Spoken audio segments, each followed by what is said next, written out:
I'm going to show you the easiest way to create walls in SketchUp. We're starting right now. Hello everyone, I'm Ding. Welcome to another video. If you're new to this channel and you want to learn more about SketchUp, start right away by subscribing. Click that bell so you won't miss any upcoming uploads. From this point, let's draw a line.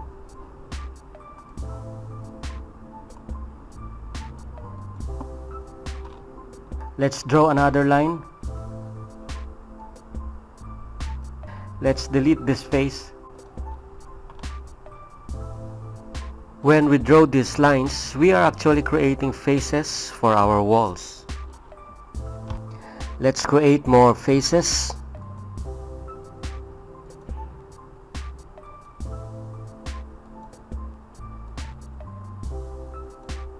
Again, let's delete this one. Don't forget these small edges.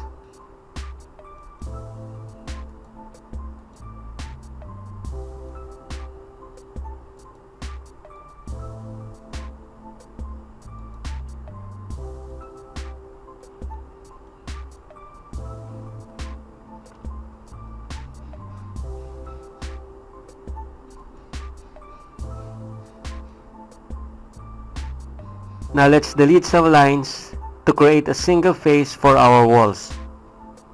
As you can see, we have created several faces here. And here are those faces.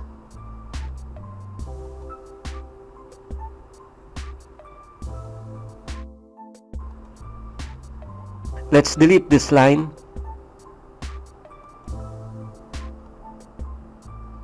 And this one. Now let's select these remaining faces and turn them into a group.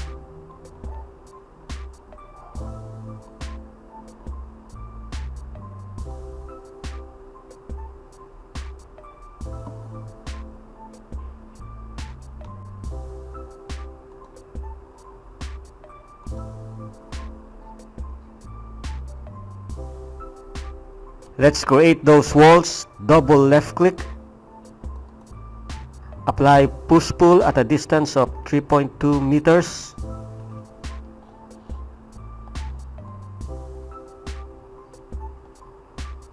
Double left click.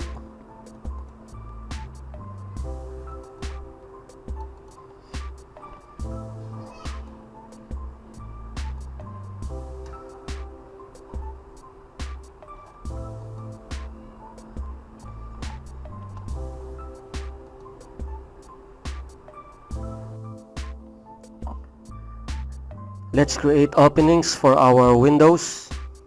Double click. Let's select some lines.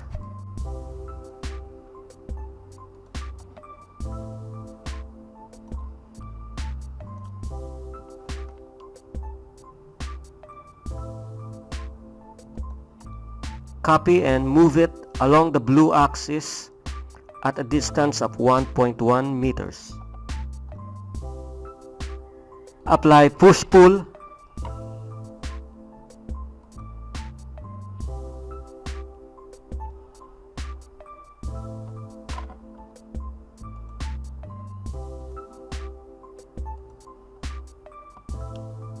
We can easily delete these excess lines by using a SketchUp plugin. Please stay at the end of the video and I will show you how.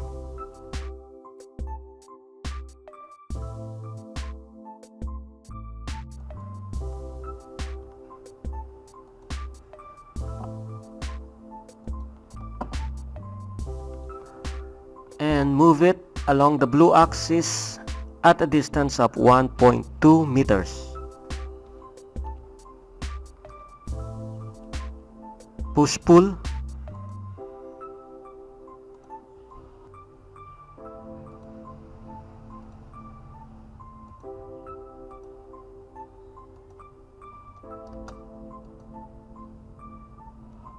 Now let's delete these lines.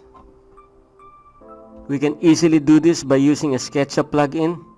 And without selecting any object or group, let's go to the extensions menu.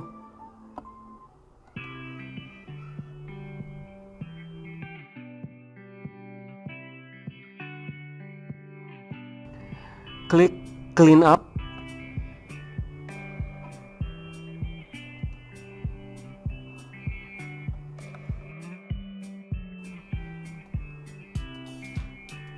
And there you have it. All the lines easily deleted by using this special plugin.